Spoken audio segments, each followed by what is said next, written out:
Hi எல்லாரும் எப்படி இருக்கீங்க? நம்ம கார்டன்லேருந்து ஒரு 2 பெரிய சொரக்காய் தாங்க ஹார்வெஸ்ட் பண்ணேன். அப்புறம் ஒரு ஸ்னேக் கார்ட் ஒரு 3 நாள்ல ஹார்வெஸ்ட் பண்ணியாச்சு.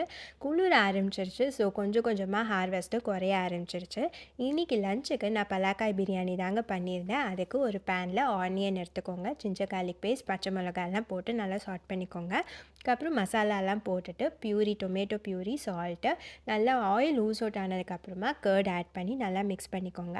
இதோட பலாக்காய் வேக வச்ச பலாக்காயை ஆட் பண்ணிக்கோங்க.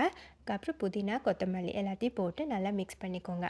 இதோட நம்ம 90% குக்கான பாஸ்மதி ரைஸை மேலே போட்டு லேயர் பண்ண போகிறோம். அவ்வளோதாங்க. இதை பண்ணிவிட்டு தம்மில் ஒரு 15 to 20 மினிட்ஸ் நம்ம க்ளோஸ் பண்ணி வைக்க போகிறோம். 15 மினிட்ஸ்க்கு அப்புறம் ஓப்பன் பண்ணிங்கன்னா சூப்பரான பலாக்காய் பிரியாணி ரொம்பவே சூப்பராக வந்துச்சுங்க. அவ்வளோ எம்மியாக ரெஸ்டாரண்ட்டில் பண்ணுற மாதிரி பட் லெஸ் ஆயில், ஹெல்த்தி வெர்ஷனில் ரொம்பவே நல்லா இருந்துச்சுங்க. நீங்களும் கண்டிப்பாக இந்த வீட்டில் ட்ரை பண்ணி பாருங்கள். நான் இதோட ஃபுல் ரெசிபி நான் சேனலில் கூடிய சீக்கிரம் நான் அப்லோட் பண்ணுறேன். நாங்கள் பேஸ்மெண்ட் ஒர்க்கும் நாங்கள் முடிச்சிட்டோங்க. ஸோ க்ளீன்லாம் பண்ணிவிட்டு கணபதி பூஜையும் பண்ணி முடிச்சிட்டோம். ஸோ பேஸ்மெண்ட் ஃபைனலாக எங்கள் ஒர்க் முடிஞ்சிடுச்சு. ஸோ எங்கள் டே சூப்பராக போச்சு. உங்களோட டே எப்படி போச்சுன்னு சொல்லுங்கள்.